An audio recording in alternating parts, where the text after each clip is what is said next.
Hello friends, Knowledge Versatile welcomes you. আমরা keyword নিয়ে আলোচনা করছি। কিওয়ার্ড হচ্ছে কিছু টাইম ওয়ার্ড, অর্থাৎ সময়কে নির্দেশ করে দেওয়া কিছু শব্দ। যেহেতু এগুলো ক্রিয়ার সময়কে নির্দেশ করে দেয়, তাই এগুলোকে অ্যাডভার্ব বলে। কিছু কিছু টাইম ওয়ার্ড বা কিওয়ার্ড রয়েছে যেগুলো বিভিন্ন টেন্সে ব্যবহার হতে পারে। তো আজকে আমরা দেখব কিওয়ার্ডস অফ টেন্সেস, অর্থাৎ টেন্সের কিওয়ার্ড যেগুলোকে আমরা টাইম ওয়ার্ডও বলতে পারি। আর যেহেতু এটা ক্রিয়ার সময়কে বলে দেয়, তাই এগুলো অ্যাডভার্ব। তো এখানে টাইম ওয়ার্ড বলছি, এগুলো কিন্তু ফ্রেজও হতে পারে। আর আজকে আমরা টেন্সের যে আলোচনাটা করব সেটা হবে future indefinite tense. Future indefinite tense এর আরেকটা নাম simple future. Future indefinite tense বা সিম্পল ফিউচার টেন্স, ভবিষ্যৎ সম্পর্কে যখন আমাদের কিছু বলতে হয় তখন আমাদের এই ফিউচার ইনডেফিনিট টেন্সের প্রয়োগ করতে হয়। তো কোন কিওয়ার্ড গুলো আমরা এক্ষেত্রে ব্যবহার করব? প্রথমে একটু কিওয়ার্ড গুলোকে দেখে নিই। কিওয়ার্ডস বা টাইম ওয়ার্ড যে সময় দিয়ে আমরা বুঝতে পারবো যে এটা কোন টেন্সে রয়েছে। কিওয়ার্ড হলো টুমরো, আগামীকাল, দ্য ডে আফটার টুমরো, আগামী পরশু, দ্য নেক্সট ডে অর্থাৎ পরের দিন, উইক পরের সপ্তাহ, মান্থ দ্য নেক্সট মান্থ পরের মাস, নেক্সট ইয়ার পরের বছর, নেক্সট সেঞ্চুরি পরের শতাব্দী, নেক্সট ডিকেড পরের দশক। আর ফিউচার টাইম ভবিষ্যতের যে কোনো সময় নির্দেশক কোনো শব্দ হলে, কোনো ঘড়ির সময় যেটা হচ্ছে এখনো আসেনি, আসবে, সেগুলোকে আমরা ফিউচার টাইম বলতে পারি। ফিউচার টাইম যেমন হতে পারে in the afternoon, in the morning, সে যাই হোক না কেন সেটা বর্তমান নয়, ভবিষ্যতে রয়েছে। at 4 PM, এছাড়াও দেন, নাও, এগুলোকেও কিন্তু আমরা ফিউচার টাইম হিসাবে ব্যবহার করতে পারি। কোন ক্ষেত্রে তোমরা ফিউচার ইনডেফিনিট টেন্সের প্রয়োগ করবে সেটাকে একটু দেখে নাও। ডেফিনেশনটা, কর্তা, যেটাকে ইংরেজিতে আমরা সাবজেক্ট বলে থাকি, অর্থাৎ যে কাজটা করবে। কর্তা ভবিষ্যতে কোনো কাজ করবে এমন, এখানে করবের উপরে একটু জোর দিচ্ছি, করবে এমন নির্দেশ করতে ফিউচার ইনডেফিনিট টেন্স হয় বা সিম্পল ফিউচার টেন্স হয়। বক্তা অর্থাৎ কর্তা বা সাবজেক্ট, সে ভবিষ্যতে কোনো কাজ করবে। আমি একটা চিঠি লিখবো, I shall write a letter, তুমি এখানে আসবে, ইউ উইল কাম হিয়ার, সে কাজটি করবে না, you will not do the work.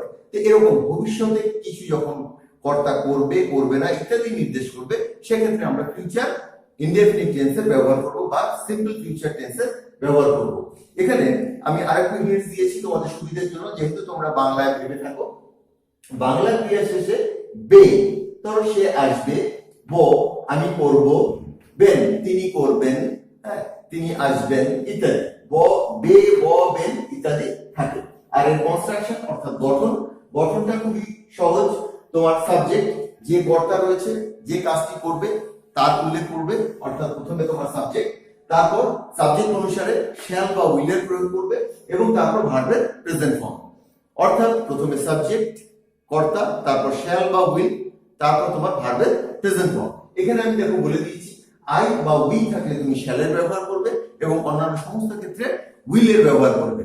আবার একটা জিনিস মনে রাখবে, এই ফিউচার ইনডেফিনিট টেন্সের ক্ষেত্রে এই শ্যাল উইলের ব্যবহার নিয়ে প্রচুর সমস্যা রয়েছে। তো তোমরা এক কথায় সমস্ত জায়গাতেই উইলের প্রয়োগ করে দেবে, তাতে কোনো অসুবিধা নেই। কিন্তু বইয়ের ভাষাতে যদি বলতে যাই, তবে সেক্ষেত্রে আই এবং উই এর সাথে তোমরা শ্যালের ব্যবহার করবে, অন্য ক্ষেত্রে উইলের ব্যবহার করবে।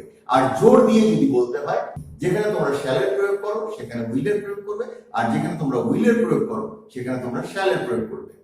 অর্থাৎ এখানে যেমন রয়েছে আই উইল এর সাথে শ্যাল বসাতে বলেছি, যদি এখানটা তুমি উইল বসাও তবে অবশ্যই বোঝাবে।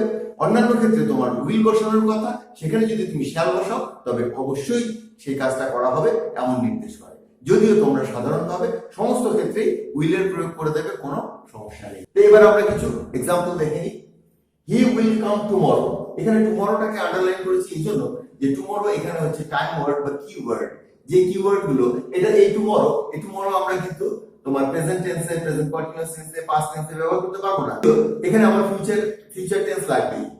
হি উইল কাম টুমরো, সে আগামীকাল আসবে। এখানে দেখো হি সাবজেক্ট, তারপর উইল, শ্যাল উইলের মধ্যে আমি উইল বসিয়েছি, তারপর ভার্বের present form come. He will come tomorrow, সে আগামীকাল আসবে। We shall help each other in future. We shall help each other in future. আমরা ভবিষ্যতে একে অপরকে সাহায্য করব।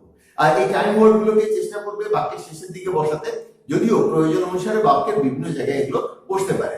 We shall help each other in future. আমরা ভবিষ্যতে একে অপরকে সাহায্য করব।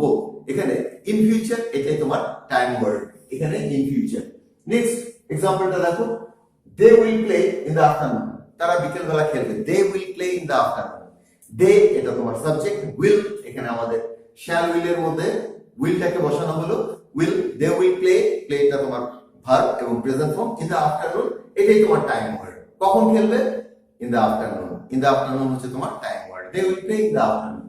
আরেকটা এক্সাম্পল দেখো, my teacher will teach me then, তখন আমার শিক্ষক আমাকে পড়াবেন। এখানে দেন কিন্তু বিভিন্ন টেন্সে ব্যবহার হতে পারে, এখানে কিন্তু ফিউচার টাইমকে নির্দেশ করছে, তখন ভবিষ্যতে কোনো একটা সময়কে বলা হচ্ছে, তো সেটাকে নির্দেশ করতে তখন আমার শিক্ষক আমাকে পড়াবে। তো আমি এখন লিখবো, আই শ্যাল রাইট নাও, আমি এখন লিখবো না, I shall not write now. আমি এক গ্লাস জল পান করবো, I shall drink a glass of water, সে এক গ্লাস জল পান করবে, he will drink a glass of water. তো এখানে আমি আই এর সাথে শ্যাল বলছি, আই এর সাথে উইলও বলতে পারি। তো এই ধরনের তোমরা সাবজেক্ট, শ্যাল, উইল এবং ভার্বের প্রেজেন্ট ফর্মে ব্যবহার করবে। এবার দেখো নেগেটিভ। নেগেটিভ হচ্ছে এই বাক্যগুলোকে নাবোধক করবে কি করে? জাস্ট শ্যাল বা উইলের পর তোমরা কিন্তু নট বসিয়ে দিতে পারো। এখানে শ্যালের পর যদি নট বসাও তার কন্ট্রাক্টেড ফর্ম হচ্ছে শান্ট, শান্ট। আর উইল নট এর শর্ট ফর্ম হচ্ছে বা কন্ট্রাক্টেড ফর্ম হচ্ছে ওন্ট। তো শান্ট আর ওন্ট এর ব্যবহার তুমি করতে পারো। আমি যাব না, আই শান্ট গো, যদিও এর প্রচলন একদম নেই, এর পরিবর্তে যেটা ব্যবহার হয় I won't go, WON''T, I won't go, আমি যাব না, সে আসবে না, হি ওন্ট কাম। তো এখানে আমরা শ্যাল বা উইলের পর নট বসিয়ে সেন্টেন্সটাকে নেগেটিভ করছি। I shall not take tea at noon time, আমি দুপুরবেলা চা খাবো না, আমি দুপুরবেলা, এখানে অ্যাট নুন টাইম এটি তোমার time word, I shall not take tea at noon time, আমি দুপুরবেলা চা খাবো না। নেক্সট সেন্টেন্সে দেখো, they will not come back now, তারা এখন ফিরবে না, তারা এখন ফিরবে না, they will not come back now. Will নটটাকে যদি আমরা কন্ট্রাক্টেড ফর্মে বলি তো কি বলবো? They won't come back now, তারা এখন খেলবে না, they won't play now.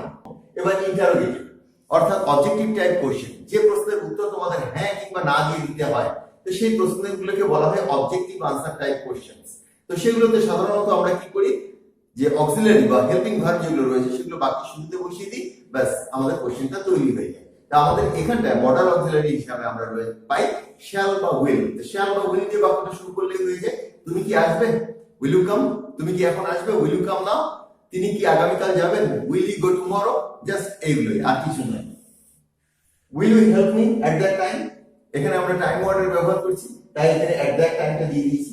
Will you help me at that time, তুমি কি সে সময় আমাকে সাহায্য করবে, will you help me at that time. দেনও বলতে পারি, উইল ইউ হেল্প মি দেন, হ্যাঁ আমি তোমাকে সাহায্য করবো, yes I will help you, না আমি তোমাকে সাহায্য করবো না, no I won't help you. তিনি তোমাকে সাহায্য করবেন, হি উইল হেল্প ইউ। তিনি কি তোমাকে সাহায্য করবেন, উইল হি হেল্প ইউ, না তিনি তোমাকে সাহায্য করবেন না, no he will not help you. কে তোমাকে সাহায্য করবে, হু উইল হেল্প ইউ, কেউ আমাকে সাহায্য করবে না, নোবডি উইল হেল্প। যাই হোক, will you help me at that time, তুমি কি আমাকে সেই সময় সাহায্য করবে? উত্তর তোমরা জানো, yes or no, objective type. Shall I drink water now, হয়তো কোনো রেস্ট্রিকশন ছিল তাই এখন বলছে যে আমি কি এখন জল পান করবো, shall I take water now, shall I drink water now, সেটাই বলছে, shall I drink water now. তিনি কি আগামীকাল আসবেন, উইল হি কাম টুমরো। তো এগুলো দেখলে তোমরা শ্যাল বা উইল বাক্যের শুরুতে দিয়ে ইন্টারোগেটিভ সেন্টেন্স করছো। এবার আসছি আমরা ইন্টারোগেটিভ এবং নেগেটিভ দুটোকে যদি একসাথে করে দিই, তবে তোমরা বাক্যটাকে শুরুই করবে শান্ট বা ওন্ট দিয়ে। শান্টের ব্যবহার নেই একদম, ওন্ট দিয়ে শুরু করবে, will not.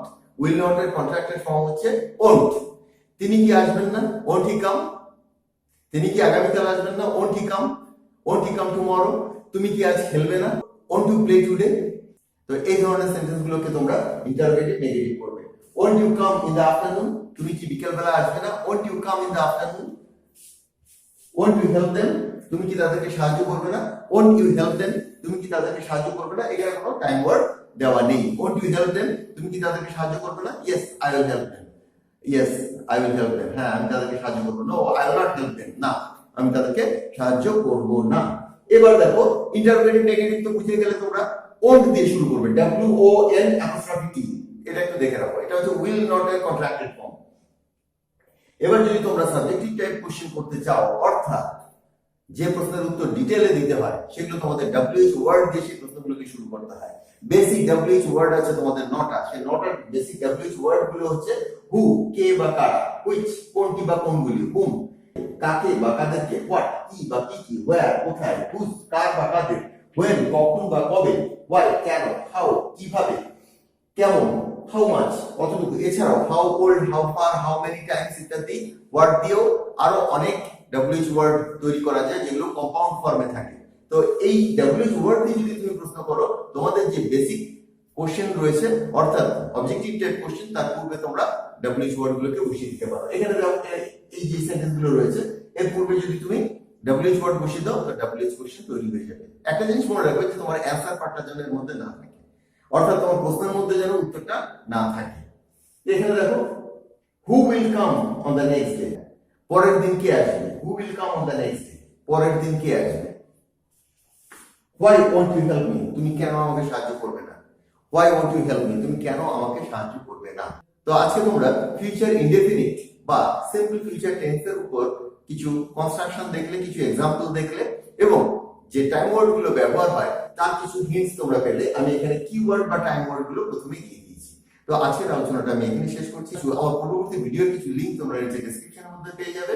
And if you like the video, hit bye. Thanks for watching.